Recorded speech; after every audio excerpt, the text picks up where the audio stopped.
3, 2, 1. We are live. Hey, everybody. Welcome to what is this? Oh, Habanos Saturday. I'm doing the wrong show. Welcome to Habanos What show Saturday. Did you think you were doing? Which show? You don't even want to know. It's been one of those weeks. Sermon from a German. No. I thought it was one of so we haven't heard from Sermon from the German in a while. Anyway, welcome to Habanos Saturday. I think Usman's 50-50, so we should just run the credits now. What do you think? Go for it. There we go. This is 2OF Entertainment.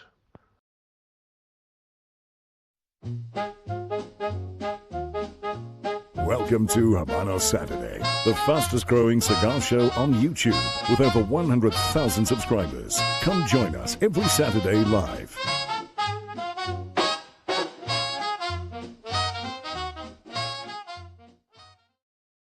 And we are back. Now, fans, I must tell you this so we're all on the same page here.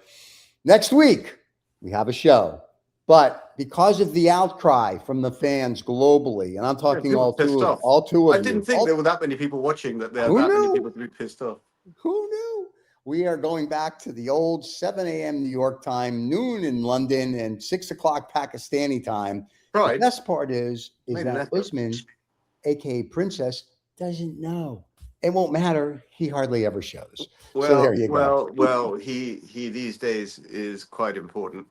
To himself. You ask him, he'll tell you how important he is. He's an important personality. He's something, all right. And in life, well, this is one of those it's not really a show, as I've said so many times. It's a very casual kind of, hey, how you doing? It's a catch-up kind of thing. And Usman, I won't dry snitch him, and I won't gaslight him. I'll just say that he has more important things to do. Really, he does, and part of that is touching himself and singing show tunes. So, and that's more important in the show than that. Actually, you know what he is doing? He's there is a sort of, I would imagine, a spring festival. That's all I can think of it as. There's a little bit of a traditional spring festival in Lahore in Pakistan. It's called Basant. So there's a little bit of a mild deviation education. Yeah, it's a sort of the coming of spring kind of festival, and it's celebrated in Lahore with the flying of kites and kite battles. The string on the kite is got like powdered glass on it, and people try and cut each other's string from different balcony tops and things like that.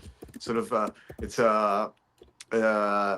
is what it is. But I suspect and believe that Usman is wrapped up with family gatherings around those festivities. Right, I'm sure. The festivities. But here's the good thing. Ali, the cigar analyst, says, how are we doing, gents? We are doing well, Ali. Thank you for asking. Ali, you and the rest of the Middle East now in London can watch the show at the normal time. Next week we go back. So everyone's excited, I'm sure. Well, we tried, but the fans spoke. Apparently the numbers when we do it at that time, 5 times greater than when we do it at this time. Fucking hell, really? Oh yeah, I'm not even making that up. It is 5 times larger by doing it earlier than now. But what's the difference between larger and greater in this context? It depends what girl you ask. No, well, I'm thinking numbers. Oh, numbers. I'm sorry. So this show, when we do it at this time, when we look at, like on Sunday after it's all run all over the planet, it'll be 200 to 300. And then when we do it, when we do it earlier, 2,000 to 3,000. So that basically, what that means is people I don't know in terms of demographics necessarily, because you don't have a demographical breakdown, but it seems there are a lot of people in the sort of London time zone who sort of mid-afternoon like to glue in or tune in. And I think it's something like that. Yeah, so we figure we're going to go back. So so it's anywhere from seriously 5 to 6, sometimes 10 times the last couple shows. People seem to like it earlier because we can see the demographics in, I would say 60 to 70% of our show when we're doing it live outside the United States.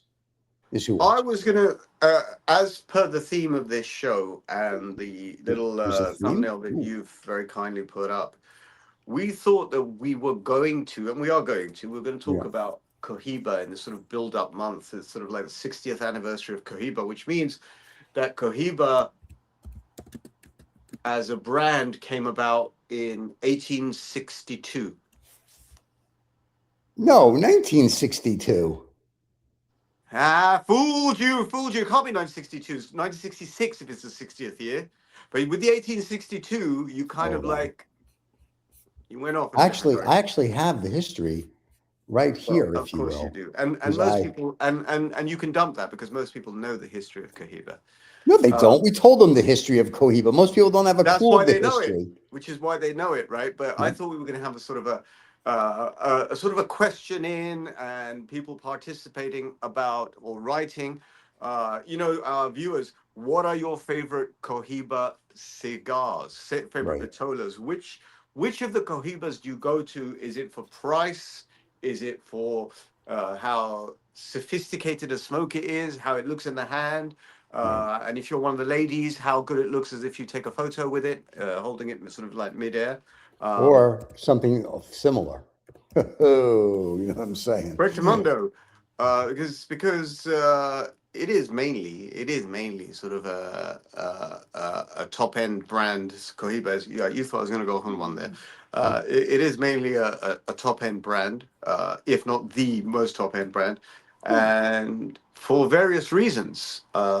Some good reasons, I guess. Some reasons that are just superficial, but it's mainly due with the triple ripening of leaves that Right. go in the Cohiba, which gives it a much more smooth and complex flavor, aroma, smoke, generally speaking. Okay. That is the most interesting thing apart from the story that I made up, which I don't think I made up. I think it's a pretty accurate story that in 1966, Fidel Castro he was having a smoke sitting at his desk with his feet up one day. His bodyguard walked in and Fidel Castro went like this. He said, so if I can translate from the original Spanish, he said, what the Mm-hmm. fuck are you smoking there? It smells amazing. The bodyguard came over and said, try it. And he tried it and said, who the hell made this? He said, I've got a friend, yeah.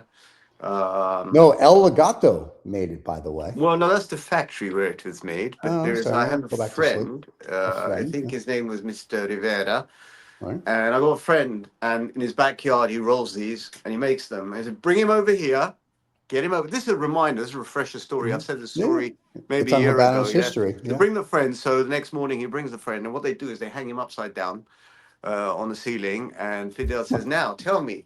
What's is so special about this cigar? And obviously, in a land full of secrets and where everyone tries to keep their own kind of thing going, right? In Yeah. this particular instance, hanging upside down in Fidel Castro's office was not going to cut the mustard. And he sort of like spilled the beans. And Fidel Castro said, we shall make them. And we shall make them in this factory, which I believe, unless someone could correct me, was set up the Legito factory, which you referred to. Yeah. Yeah. And that is kind of the history and the fast forward history. And then there was something about the fact that for the longest period of time, until about 1997-ish, Right. this cigar was only sort of like Castro's personal brand cigar. Only he could smoke it and only he could give it out as sort of diplomatic presence. But then it became sort of like a global thing. It was released Mm-hmm. for public consumption at some stage. I believe Yeah. 97. I could be wrong. It could be 98. But around 97, 98, a lot of these things came out. A lot of these not Vitolas, brands came out. Right. And so they produced 3 lines. Cohiba produced roughly 3 lines of cigar. For all of those you should know, and if those of you who don't know can easily Google these things. I don't need to remember everything. I haven't taken a massive interest in Cohiba cigars until Yeah. I fell back in love last year. Were you yawning just now? No, I no, I fell was just back like, in. oh, shock. No, but it sounded like a yawn. No, it's I not like fell that. back in love with one of my favorite Vitolas, which I've always considered to be a very elegant Okay. cigar. Elegant Vitola, which is a Cohiba Siglo 2. I don't know how many times I've said that. I think I've said it enough times that the stocks of Cohiba Siglo 2 have diminished. And it comes in 2 boss. It comes in the metal tins. Mm-hmm. Very elegant cigar. You can fit 3 or 4 of them in your top pocket. You walk around, smoke all day. Fabulous, fabulous smoke. Were it not for the fact that the price has gone sky high, and we're going to come to that in a moment. Well, we are. But the pinnacle of the Cohiba brand is considered to be the Cohiba Siglo 6. So those are the kind of Cohiba reminder bullet point stars. Mhm. For those of you who've forgotten them out there, or those of you who know much more, will obviously write and say, Reza, that's the basic stuff. Tell us more. Well, why Right. don't you tell me more? What are your Cohiba experiences about? Right. Have you enjoyed paying 60 million quid for a stick of dead leaves? Have you enjoyed it? Have you enjoyed photographing it or with your expensive watch? Is it that type of product? Because it has become that type of product, that the ultra luxurious. So there's maybe three categories of luxury. There's people who actually don't talk about it and have the money to spend. Then there's those who want to project it, and then those who are aspirational. But when it comes down to the cigar itself, Mhm. how do you smoke your Cohiba or not smoke it and just hold it and take photos with it?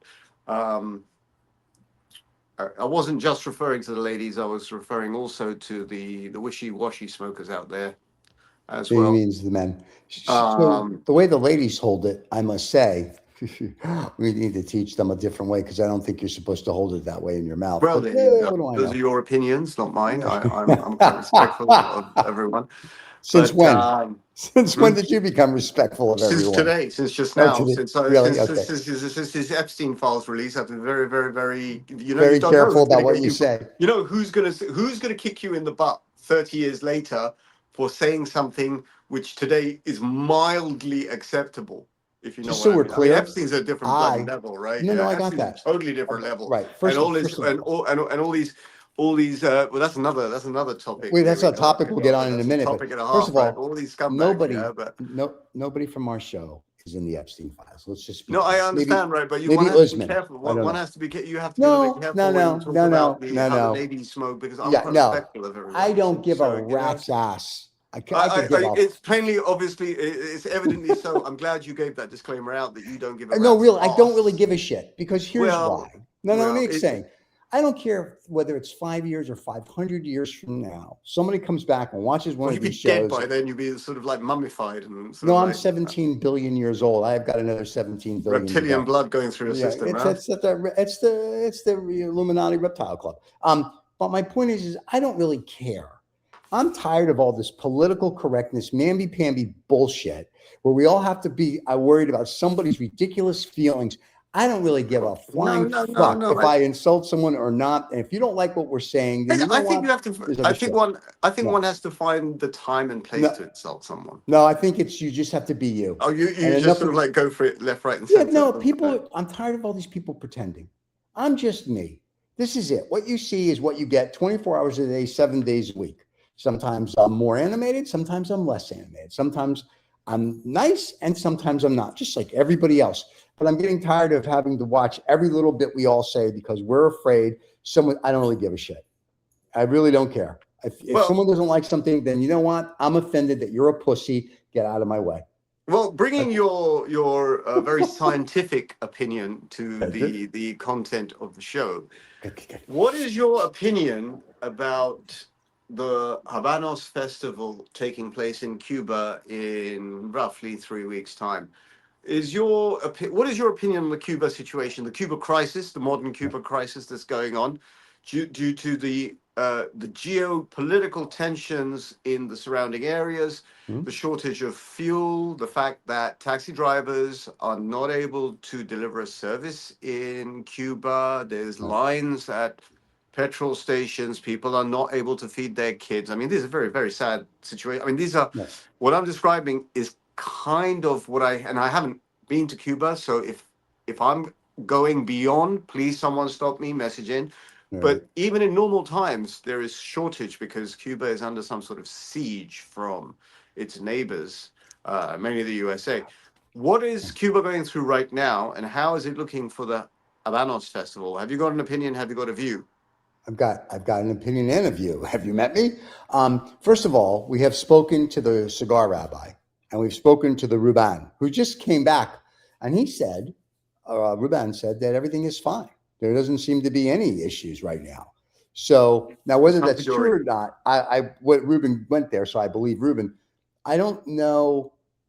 I mean, yes, but there's shortages, there's have and have nots, kind of like everywhere else. Yeah, I'm yeah, not yeah, yeah. I'm not really sure remember the Habanos Festival for the Cuban government and for the Habanos group, that's big time money for them. So I'm assuming for the 9 days that everybody's there, it's going to run like clockwork. Whatever happens a week before and a week after, that's probably a different story. What I mean to say, to supplement what you're saying, what I mean to say is, these are not normal times in Cuba. They're not normal times anywhere. These are not normal. No, there are not normal times, but these, especially right now, are very abnormal times. Okay. And a bunch of people turning up to have what is essentially a celebration of a national product. I mean, whilst I'm all for that, right? But I have heard more and more recently horror stories of things that have, not horror stories, but tales and anecdotes of how things have transpired in Cuba. For example, gala dinners, and we're not talking about not just last year, but we're talking, you know, in the last few years, people don't eat the food at the seafood at the gala dinner because it's been sitting around 4 or 5 hours without refrigeration before it's served. You've got 1,000 people there. There's no refrigeration. So people don't touch the food, for example, right? Unless you're staying very, very close to the event areas. So you can lose weight. Got it. You may have difficulty. You may have difficulty getting about because of the attacks. I mean, this is what we're hearing. Obviously, it is better for someone on the ground to say it, but I do understand there is an inordinate amount of pressure and burden being put on local resources for some flamboyant people to fly in and have a wonderful time, whereas the locals are clearly not. Right. It's I don't know how bad the situation is, but it's not a good situation. I know this. Well, if Ruben's watching, Ruben, jump in, and if he's watching, we'll send him a link. He can come on and talk about it. Let me ask you this though: are you going to go then, or not going to go? Because of what you just said. I'm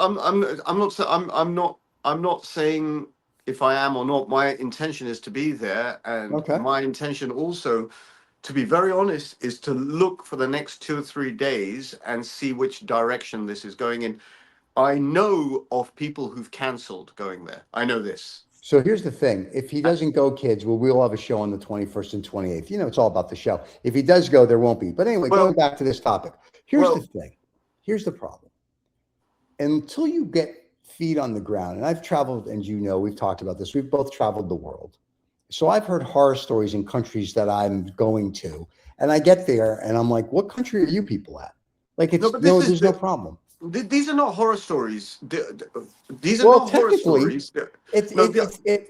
Food poisoning is kind of a horror story if you're stuck in. No, I wasn't describing it from that perspective, because if apparently the normal situation in Cuba is that the food is not so great because it's a sanctioned nation. So these are the kind of things you know anyway. Yeah. What I'm saying is that this in particular is a burdensome time. Okay. This in particular is a burdensome time. So it's even there are even more.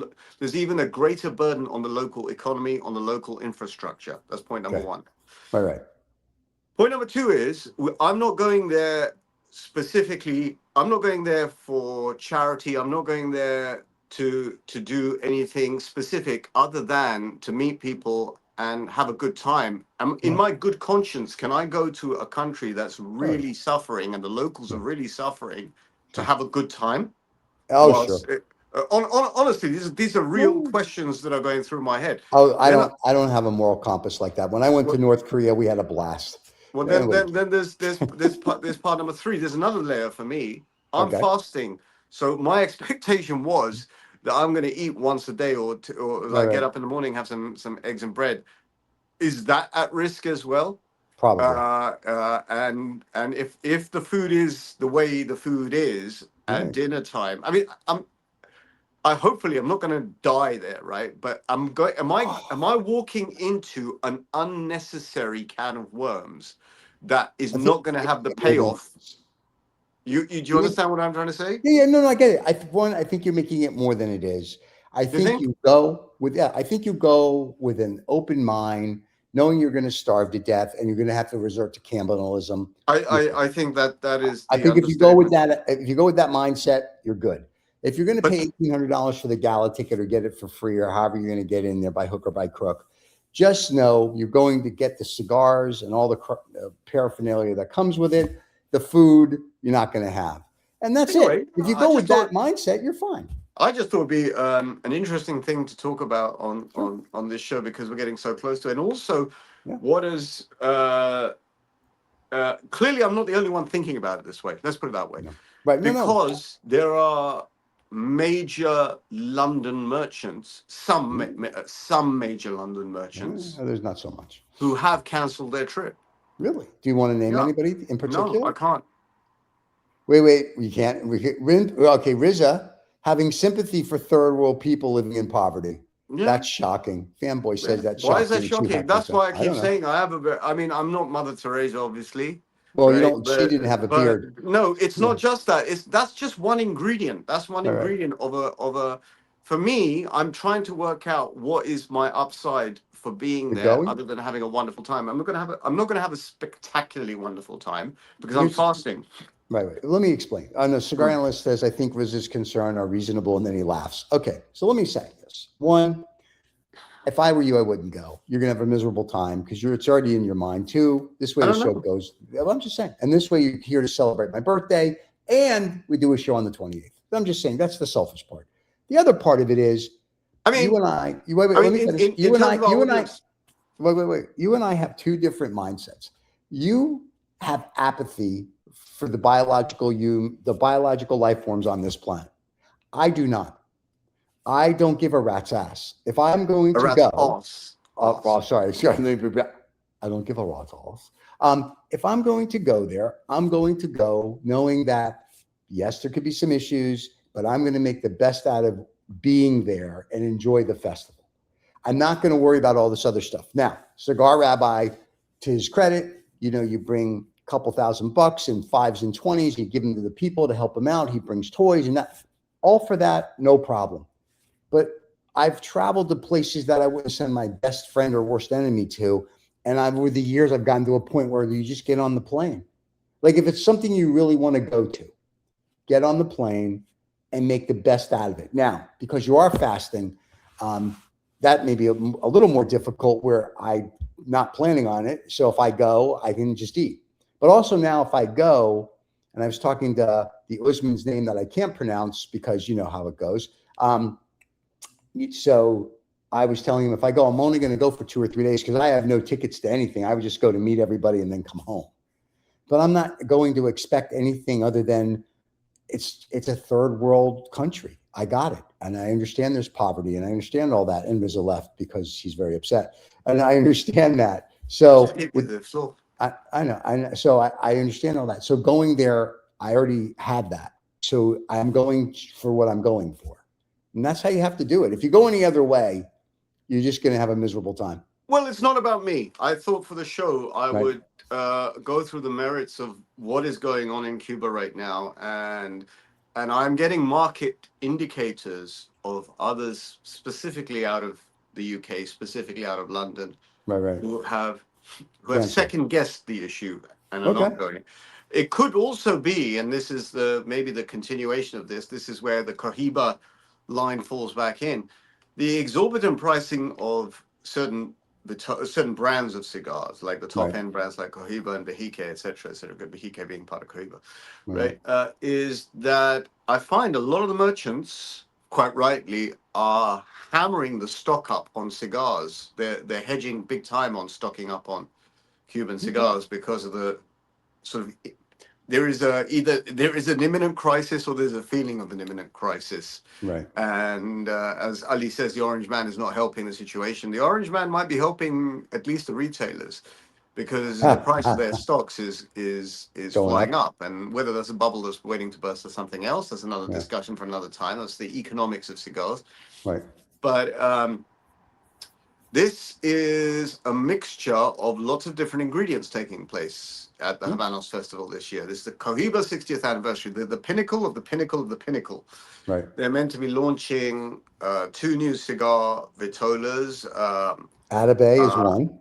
Atabey is, we are assured by Ruben, is one. There's another one I can never remember the name. Neither can I, and then I got in trouble for it last week when I couldn't remember it. But Atabey is one. Another one has been suggested, a 60 ring gauge Excellences or something like this.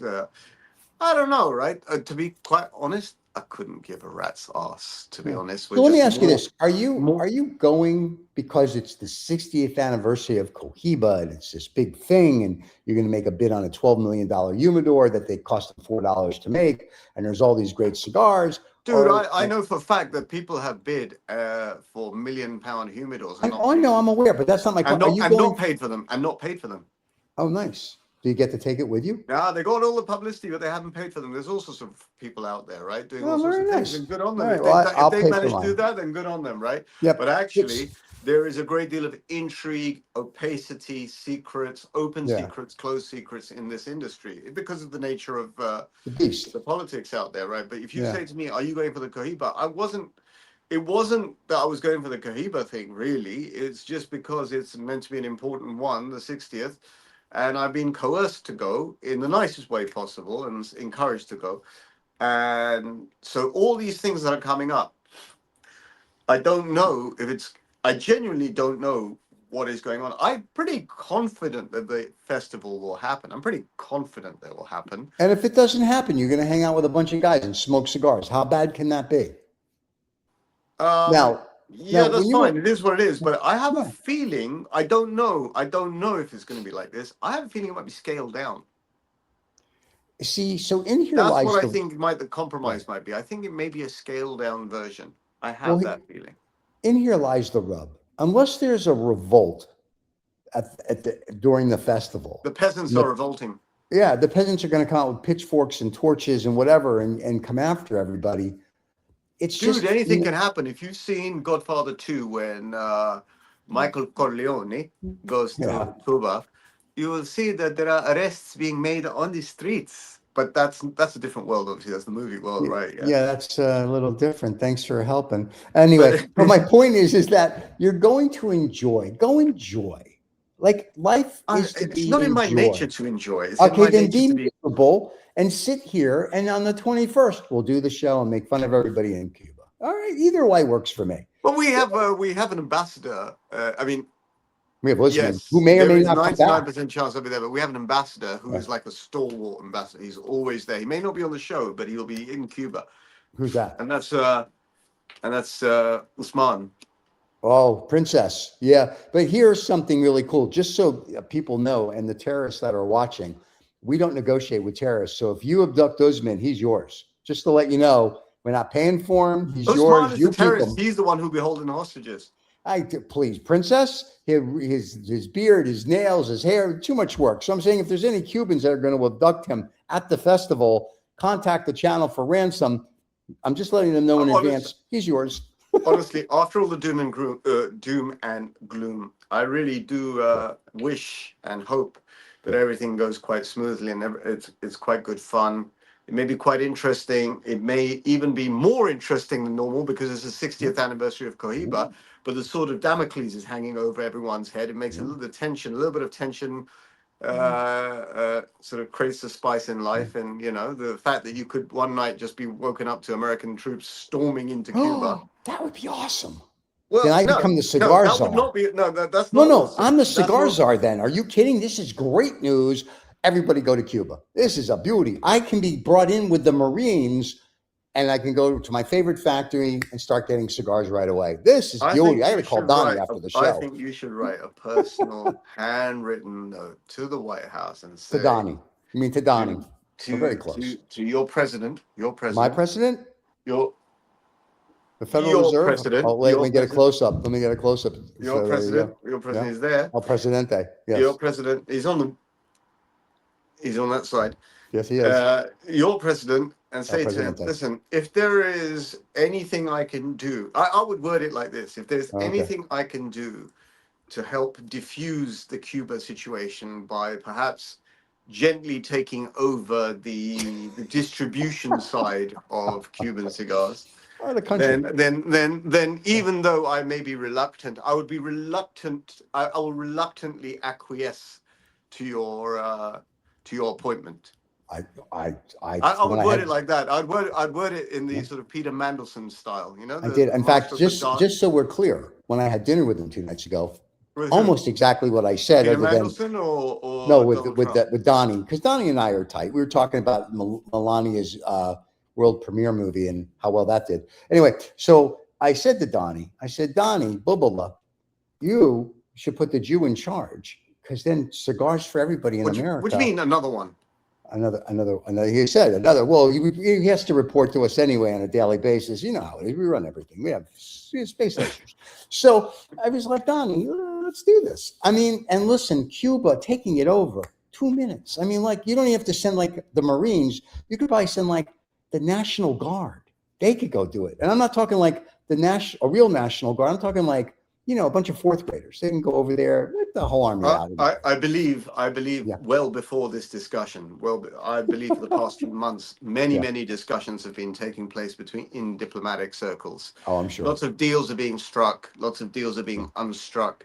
The magic wand in this is Donald Trump, because he seemingly does have his own mind, right? Which is good. Which is departure from other presidents. I mean, he has his own mind, whether you like it or not, whether you agree with it or not, is something else. But he does have his own mind, and that's the sword of Damocles, let's call it the sword of Trump. Let's rename sword of Trump. I like it. I think he'll like that. I think he'd like that, right? I mean, Donnie, I'm not trying to appease him, yeah. But what I am trying to do is grease the wheels for you to get your Become letter cigar over czar. to the White House, okay? Yeah. We have some dark arts here in the UK as well, and I'm not talking about this Peter Mandelson sort, right? I'm talking about the dark art of speaking properly. We're able to perhaps grease your wheels. Thank you very much. Into a prominent position, whereby instead of having all these shitty cigars in the USA, you can have some proper ones from Cuba.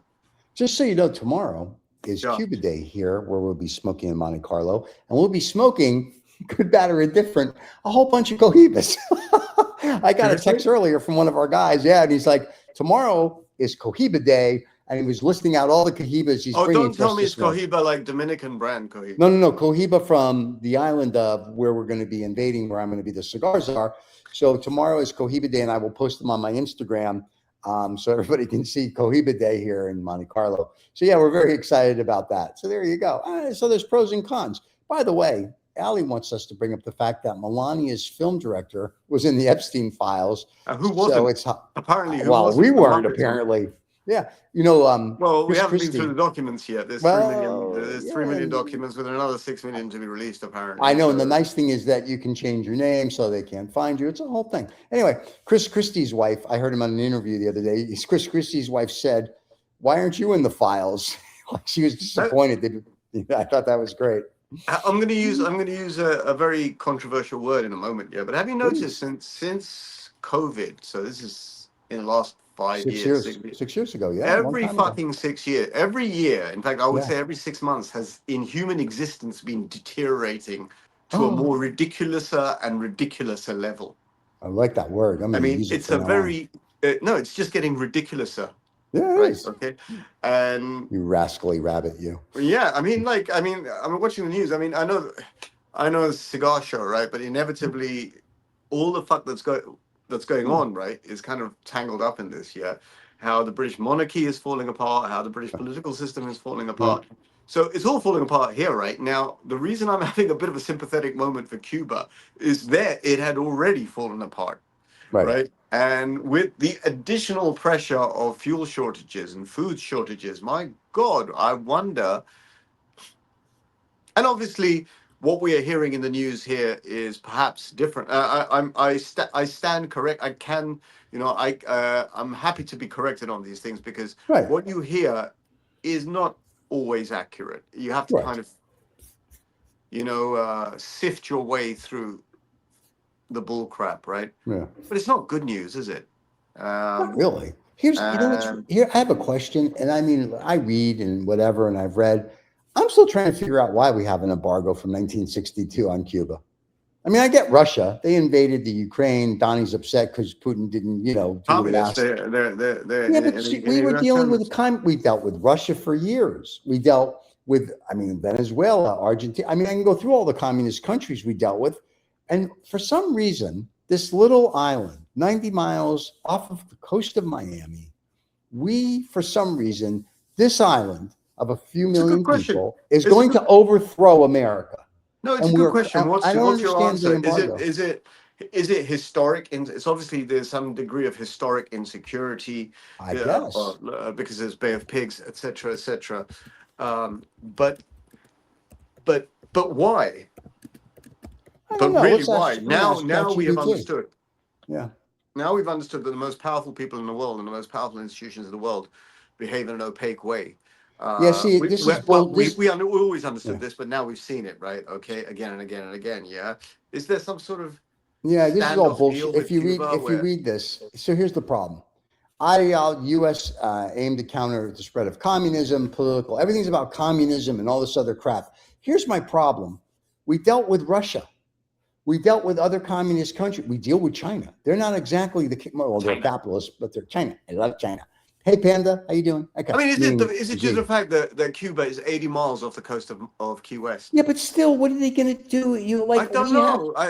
We have technology. We have jets. We've got duct tape. We can stop them from coming over. We have a Coast Guard. I've met the three of them. Then then you tell me. Then you ask the question. Tell me what is the ongoing issue? I mean, I don't know anything about the local politics. Can I tell you? I have no clue. Everything I've read on geopolitical globally, when you read stuff on Cuba, it's a blur. We just want to stop communism. When it's a blur, geopolitical balance is always is engineered. It's an engineered balance. There is obviously, if it's that much of a blur, if it's that opaque, it's obviously it suits both sides for it to be that way. In some sense, because that establishes control over the people. Yeah, no, I get that part. Yeah, but here's the thing. So here's what Fanboy says. Fanboy says the Cuban embargo is basically sadism, and some people are into BDSM. So calm yourself, there, fella. That's right. It's no longer a national security threat since the '60s, and I agree. I mean, it's a way of controlling the people at the end of the day. I don't understand it. Existential threats. Right. But I just, like I said, I don't really understand, and I'm not trying to be like a dick about it, but I would love for somebody. The clues in the question that you asked, right? I know, but that's my point, though. I would love for somebody. No, you're a relatively intelligent man. Whenever it's opaque, whenever the lines are blurred, it's because they've been blurred. Right. Whenever, it's always a situation. You know, countries when they have a real fight, they just go to war. When it's like this, it's because there's an agreed stalemate in place. Right. It's kind of like North Korea. We've been at war with North Korea since '52. Great, congratulations. Cuba, I mean, great. We had the Bay of Pigs. They shot some planes. We shot some people. This is 60 years ago. No, but I personally think that relevantly on topic, it's because they make such great cigars. I think. Seriously, you think that's why we have an embargo against them, so you can't bring them into the United States? I think that the other nations, right, their output of tobacco. Yeah. I'm going to say something mildly controversial. I'm not used to saying things like this. Oh boy. Here we go. I believe that it may not be of. Let's be as diplomatic as we can. It may not be at the same level. There we go. As the Cuban leaf. No, of course, God forbid. And just so you know, I just says high or low. I just says not. Oh no, I got it. Here's what Ali says. Ali says it's a form of punishment for cooperating with Russia in simple terms. Hence, it's why it's still going on to this day. Once again, we were doing shit with Russia in the 80s, the 90s, until about 5 years ago when they pissed everybody off when they bombed that nice little foreign country. Epstein was importing Russian prostitutes. There was a business. Well, that's allegedly. Calm down. Well, he's dead now. You can say what you feel like. Oh, okay, then yeah, he did that. Anyway. If he's not dead. If he has been taken, maybe he's not dead. Maybe if he's disappeared off the scene, because you know when these high-profile people like Robert Maxwell and Epstein go missing, right? Are they dead? Have they gone off somewhere else? I'm just saying, he could be like hiding out with the lizard people. Anyway, but my point is like what I was trying to say earlier is I would love from somebody from the Department of State to come on the show, and we'll try to be nice and to explain to us, other than Cuban cigars, why are we still having this embargo war, whatever, with Cuba? I know they won't, because God forbid someone would come on a show and actually have a dialogue, and we could be serious for the 10 minutes they're on. And I would just love to know that. I'm fascinated by that. We've spoken about one side of this. I have heard also that a deal is being struck with the Americans where Cuba will be opened up and the prices of Cuban cigars will diminish drastically now. Thank Drastically. God. And I'm cigars are. You'll be able to buy your Cohiba Siglo 2 for $5, $5.50. No It's problem. not going to be $5 sticks. Will you stop it? They're not going to diminish it like that. Maybe Okay, $10. $6.50, but eventually that's what the $7.50 price will come down to. So we can all enjoy the finer leaf. We just don't have to pay through our nose for it. Yeah. Or I have heard this as well, that a deal is being struck. Well, that's what That Donnie the and I talk bottom- about at dinner. So it's going to happen eventually, but the bottom will drop out of. Yeah, so let me ask you this then. Disproportionately priced All market. the Chinese people that you know that are collecting these boxes with the little blue stamp MOUSE or whatever is on it that they think is like the greatest stamp in the world from Hunters and Frank. So you think that their collections are going to drop? Price value, or is it going to be a cyclical You see, thing the good thing about collectors, generally Okay, here we speaking, the good thing about collectors is they're Yeah. not necessarily collecting. Most of the time, they're not collecting to sell their stock or sell their collections. They're just collecting to collect.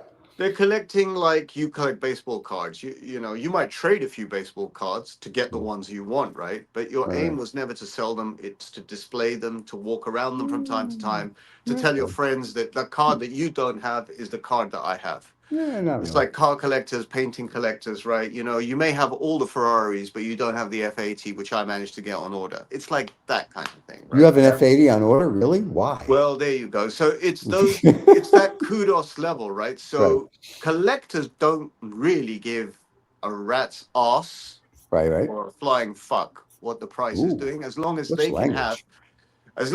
have the collection curated the way they want it, right? It's really the merchants and those hedging with large amounts of money. I would have thought the importers. Right. Who know their cigars and know where their stock is coming from and know what their allocations are every year. I'm sorry, I'm sounding like as if I'm in the business, but I'm not in the business. Yeah. But those are the ones who are they're acting like. Hey, I've got a question for you though. While you're pondering, so I know Speculators, you're they're not. obviously speculators. Yeah. I understand you're not a fan of non-Cuban cigars. I understand the No, Dominican. I am. I love Davidoff cigars. Okay, calm down.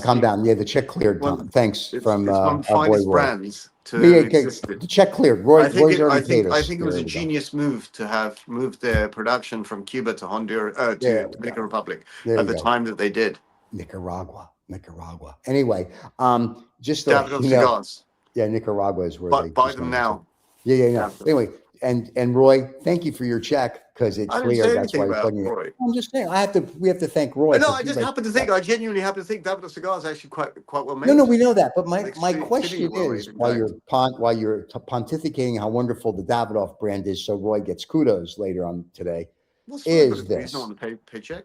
He's not on payroll? Well, then why are we talking about On the Davidoff? payroll, Anyway, even, yeah. oh, screw him then. Anyway, so Well, when Cuba Not that opens, either. oh well, listen, you have to make up your mind here. You Anyway, fluctuate quite a lot from left to right.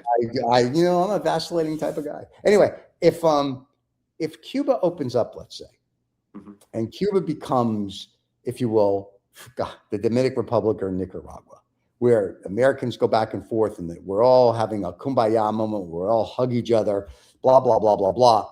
Do you think Cuba is open? I think. wait, let me finish. Do you think then the mystique of the Cuban cigar, if it's available in America, goes away? Or do you think now because they can buy nutrients and nutritions that the other countries use, will the cigars start tasting differently? Or is it just the magic of the Cuban? You know what a biosphere is? I do know what a biosphere is. So Cuba is basically, metaphorically, a biosphere. I think there's an imaginary glass dome around Cuba. Okay. Cuba has been preserved that way on purpose by the powers that be for a reason, to subjugate the local population, have an output, and to maintain it. Right? If Cuba was, even if Cuba was opened up, they would still put a glass dome around it in order to preserve its quaint, beautiful 50s, 60s nostalgia, the old buildings, the cigar industry. Even if you opened it up, it would be still fucking expensive to go to visit Cuba, right? If it's not prohibitive to go to Cuba, it'd be fucking expensive to go to Cuba. One way or the other, they will preserve it. Well, no, I get the fact that they're going to preserve it, but I'm just saying, there's something. Everyone says it's something about the Cuban soil. It's something about this. It's because that's where they bury the dead people. So that's all it is. But anyway, there's something about the Cuban soil. There's something about this. It's something about that. So my question is now, if the world that's true of many products of many I, countries. but I get that. So my question though is what I'm trying to think through is that we open up, just say America and Cuba, we make a deal, everyone's really happy, and next month, March 1st, I'm Cigar Czar, and now all these plants can start buying fertilizer and all this other crap or whatever they need around the world. Will the taste change from the Cuban cigar, or is it the fact that it's just the soil of that land? Because I know you make fun of non-Cubans, right? And I know like this one's better than this one, and this one is a Cuban seed, whatever it may be. But there's something which is true. I don't know if it's the way it's rolled, the soil, the love they put in it, whatever it may be. There's something different about a Cuban cigar.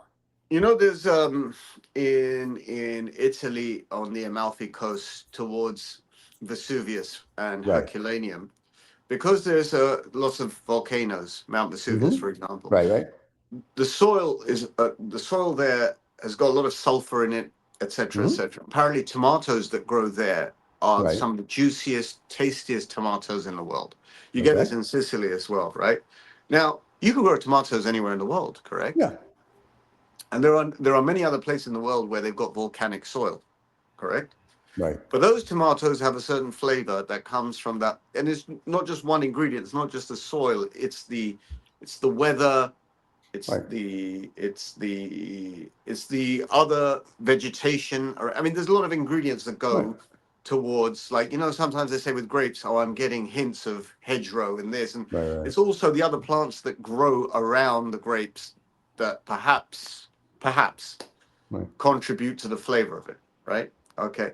It's the same for Cuban leaf, right? Cuban leaf there's nothing magical about it other than the fact that it's in Cuba. Cuba has a certain soil structure, has certain weather, has certain climate, a certain type of people rolling cigars, drying. So you have a certain type of product, okay? It just happens to be better than everyone else's product. But why? That's my question. If you open up Cuba to the world, does it still maintain that? Well, you never know. If they've got different kind of fertilizer, which has happened before, right? Right. It affects certain aspects of the cigar output eventually. It may affect its burn, its burn. It may affect the flavor, may affect the aroma, but in little bits and pieces. Okay. So whereas you cannot apparently have cigars today from Cuba that taste and burn exactly as they were 50, 60 years ago, because a lot of climatic conditions have changed, fertilizers have changed. But there is a common thread that still goes through the Cuban cigar, right? No, I get that. Flavor.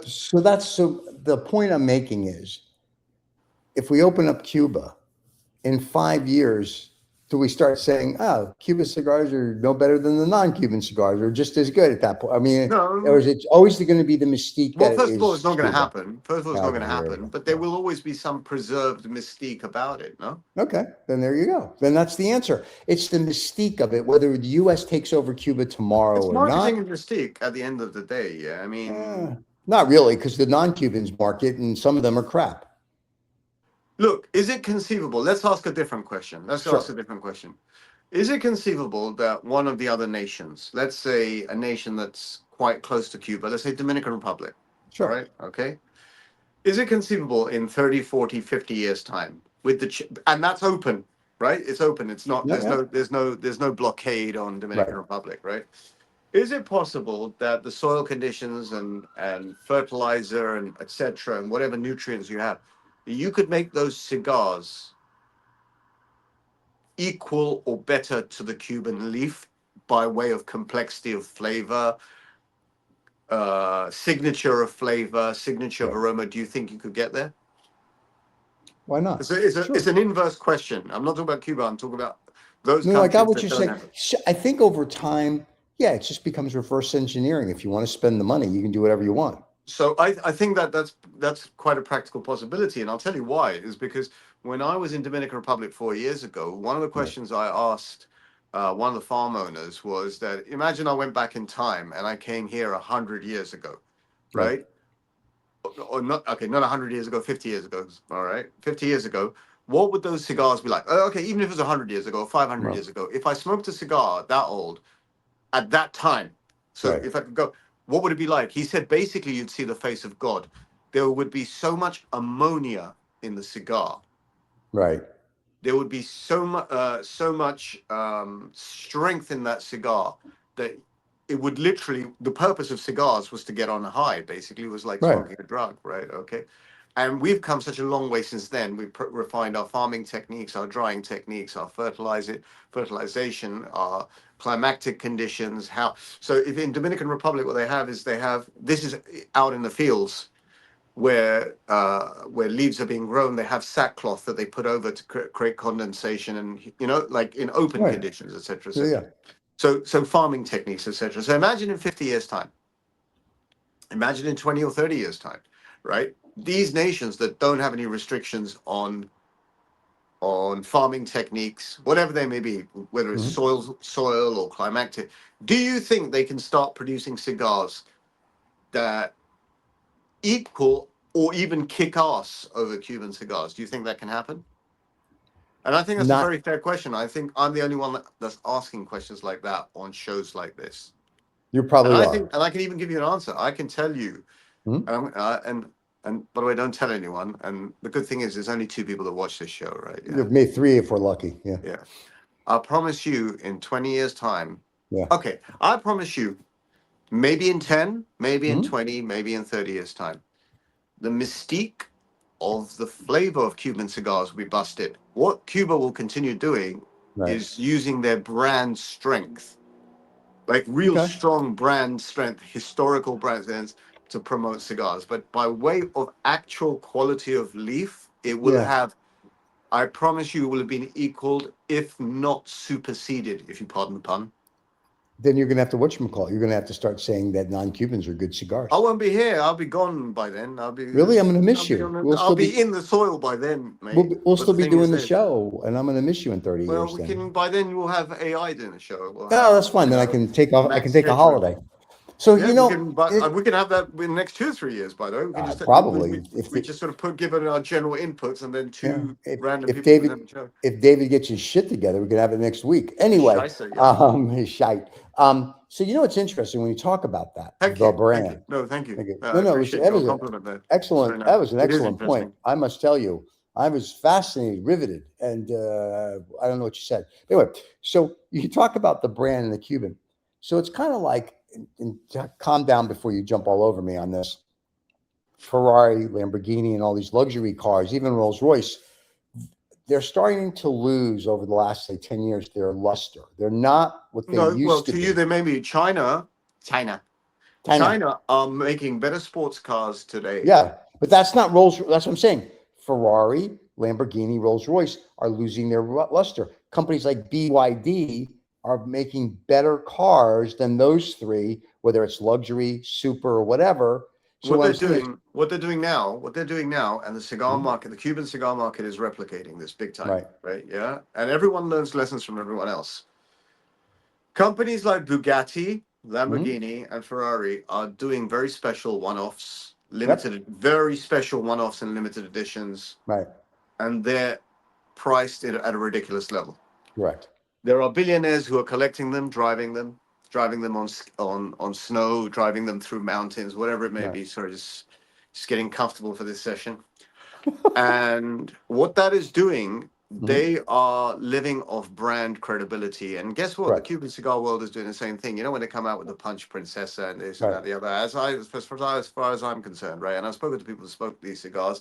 I smoke some of them myself. They're pretty averagey kind of cigars. They're okay. They just happen to have a new band on them, right? Or a new footer on them, etc. You've got a big party where everyone dresses up in green, dances like a princess. Yeah. Okay. That's called marketing. Yes, it is. And I don't begrudge them that, by the way. I don't begrudge them that. Yes. Right. But the product is not spectacular. The spectacular product that the Cubans have in their range are the Cohibas and the Bejiques and some of the Partagas. And then you can find spectacular cigars in their other lines. Right. But it doesn't mean like every line has got wonderful, wonderful cigars. They're great cigars. They fit your palate. Yeah. but they're not like, oh, this was amazing or this was a wonderful smoke. From time to time, you do get a wonderful smoke, right? It's just that in the non-Cuban world, everything to my palate is averagey and below averagey, apart from the Davidoffs, which are actually quite sublime. But I promise you, in 15 years, 10, I would say 10 years time. 10 years time, there will be parity. Parity means we know what parity means almost exact equality. My God, you don't. Our audience isn't that stupid, are they? Well, there's your audience, and Thanks so and much in for some the show. cases, better. In some cases, better. You'll have more complex. And Camacho, obviously, Ali. Well, Ali, of course, Ali. That's a Davidoff brand. Camacho, as far as I'm concerned, is above criticism. It is one of those brands that sustained me for a considerable period of time. Not if you talk to Eurus. Eurus thinks they suck now, and they were better before Davidoff bought them. Just to let you know. Okay. And he said that on the show. You were on the show, by the way, when he said that. And he showed you the old Camachos before Davidoff bought them because he had a box. Well, Urs is a splendid fellow. I know what he's talking. I know he knows what he's talking about. But Camacho's pretty fantastic brand. By the way, I think they're undersmoked. Folks, get your hands on a Camacho Connecticut Toro. Piece of shit that is. And have that with your coffee. Your mid-afternoon coffee. Crap cigar. Please buy a real cigar if you're going to. And then go have a Cuban later in the evening. Gotta get that little slide in for the Cubans. Listen, I think the next 5 years of the cigar industry is going to be a very interesting 5 years. I think, to your point earlier, with geopolitical things going on around the world, because every little bit will affect Cuba, whether they make a deal with the United States or we decide to make it the 51st state or whatever we're going to do, it'll be very interesting. I think, to Usman's disappointment, if they do open up Cuba to the United States, that you'll see the Cuban cigar market dry up everywhere else but the United States, because it'll all come here. I think Cuba, apart from product, does have history and marketing going for it. Yes, it does. It's the mystique. It has the mystique. And the importers, the global importers like Phoenicia and PCC and Hunters and Frankel, have done one thing very successfully, and they're to be applauded. What they've done is they've kept the caliber of the Cuban brand, the Habanos brand, flying very high. Right. What they're doing is promoting a great product, in some cases excellent product, really fucking well. Okay. The problem they face is, as the rest of the world catches up with, farming technology and cigar design, let's call it cigar design, cigar engineering. Am I allowed to use terms like that? Sure. Cigar engineering. They will gradually catch up. They will gradually overtake, in which case the Cuban cigar industry will have to rely even more heavily on its history and its inventiveness. Right. Going to have to live by its wits. There may be a bubble that pops, but it will pop not instantly. It'll be a slow shriveling up of the bubble. But you're at a bubble now. You're at a peak. I mean, like when some of these cigars that the Cubans are producing, to your point, they're dried leaves. But you're getting to a price point where you've told me, like, it's getting ridiculous. I'm going to smoke X. There's an inflection point coming, I reckon, in the next 6 months. I reckon I think it's crazy. I think that's why Davidoff, I'm going to pick on I like Davidoffs, and you know that. The Year of the Horse this year. It's a splendid brand. Okay, you don't listen. Roy sent the check. You're fine. Anyway, the Habanos, this year, the Year of the Horse is literally half the price of last year's, whatever, the Year of the Suck, because it was a terrible cigar. Nobody wanted to buy it. This year, they made a great stick for half the price, and people are like, oh, I want to buy it. So I think the cigar manufacturers are finding out there's a point where people go, I don't care how much money you have, they're just not going to buy it. And I think that's going to go for the Cubans. I think the Cubans, even to the billionaires, are going to price themselves out of a marketplace where people are like, I'll find something else to do. Having said that. Okay. Baseball cards, the Japanese Pokemon cards. Mm-hmm. There's a massive industry of collectors. Mm-hmm. There's a massive industry. The card has no intrinsic value other than what's printed on it. It has no intrinsic value. It's not gold, silver, nothing. Right. This is what I'm seeing with the Cuban cigar industry by way of pricing. I mean, all these fancy bands and this and that, the other, even with non-Cubans, by the way, you know, with the Arturo Fuentes. I mean, really nice, Texas, really nice, no, really nice bands. I have to say, Rena. But especially the Cubans, especially the regionals, the edición limitadas, the reservas, etc., etc., etc. It is a question of just collecting bands. Correct. And there's one side of the argument that says that's perfectly fine. If that's what you like to do, do it. And then you have the purists who will say, listen, you're just collecting bands, find great product and smoke great product. Correct. There are some people that want to drink every wine. There are some people who want to drink only specific wines. There are some people that want to have every cut of beef, and there are some people that want to eat Wagyu beef only or Kobe beef only. Right? Yeah. It's to different tastes, and the industry, and that's why I'm saying the Cuban cigar industry as a whole has done something really well. It has really entrenched its marketing into the psyche of its audience and of the new audience. Right. So even though you may start with, you know, sort of like New World or non-Cuban cigars, right? And that's normally because of price point, you know, if you're, you know, if you're just looking at cigars, they all look the same. Where can I start? I'll start at something that costs $10 rather than something that costs $600. That's reasonable, yeah? Right. The Cubans remain aspirational because it's the sort of like it's the old world cigar. It's the you know, it has a history associated. Fidel Castro, Che Guevara, you know, Cuban Missile. You know, it's got history tied up with it in modern history. Yeah, I still call it modern history. Yeah. And so those are the things they're going to continue to promote. This punch, there's the punch Nectaris that just came out, Edición Limitada Irlanda, right? I mean, Punch brand, what the hell is the Punch brand? The Punch brand is a UK-centric brand. So they do this UK-centric brand. Punch was the Punch magazine that came from Punch and Judy. It's branding. I'll be honest, it's branding. People said it's just, you know, it's an okay cigar. Not average. I won't use the word average. It's just an okay cigar. Okay. Yeah. It's okay. And, you know, and we spoke about this a couple of weeks ago.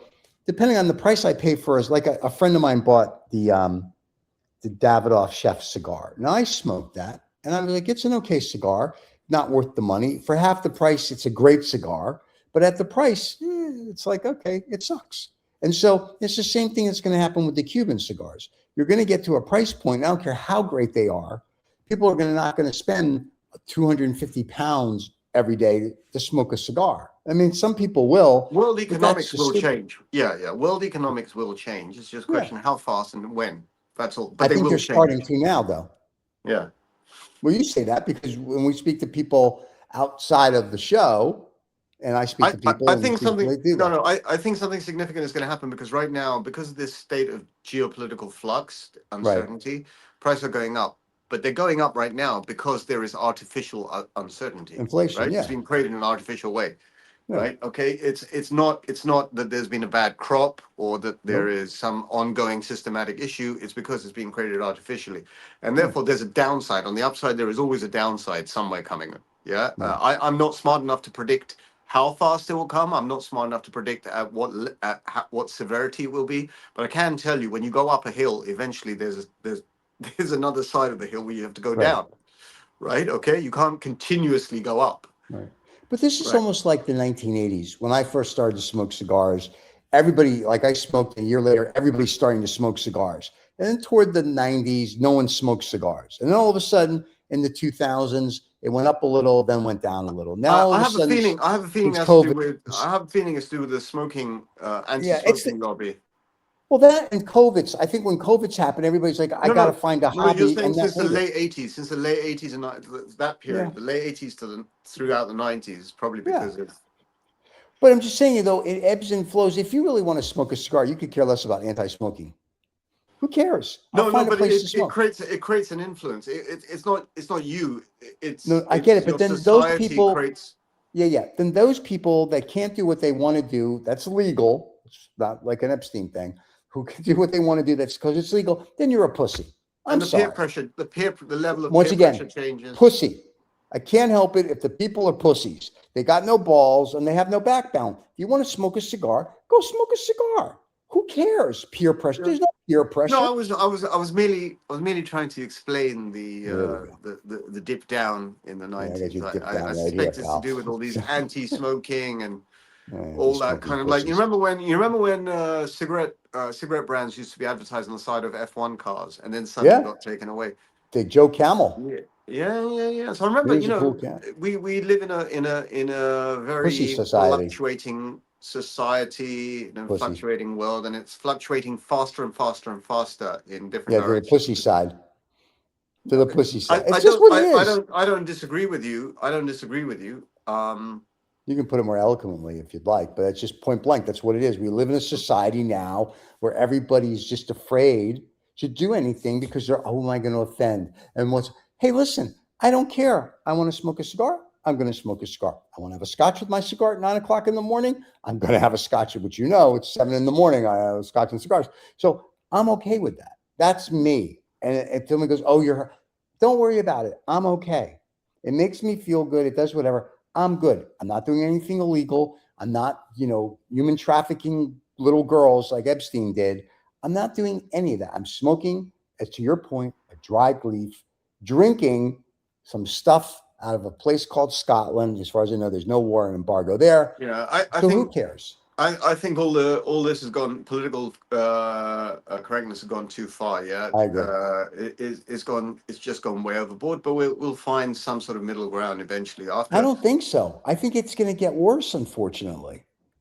I think it's getting worse, not better. It's almost like I know it is getting worse. Movie. It is getting worse. Yeah, and I don't think we've seen the end of it. But I think it will settle out eventually. Right. And Ali says he's with me on this. Thank you, Ali. See, this is why we have good fans, because they listen to the voice of reason, and I'm not it, so I don't understand it. But anyway, no, I mean, I think we've pushed, whether you want to push, say, left, right, middle, what, we've pushed so far to one side. The problem is that when the pendulum, really, you're going away on my big thing here, on the pendulum swings on the other side, that's what happens. So hopefully, as we go back to normal, that'll be that. Rizzo, are you coming back, or am I just killing the show? There you are. Look, I was focusing in. That was my only way of focusing in on, you were like, dude, I can do this if you really want to focus. Ooh, look at that. Now you focused. Okay. But anyway, no, I'm just saying, no, seriously, you're killing me. But I think that's what's going to happen. The pendulum, I swear to God, the pendulum swings far left or far right, and it never stays in the center. For the people on the podcast, you'll have to watch this episode to see what's going on to understand why we're busting each other's chops here.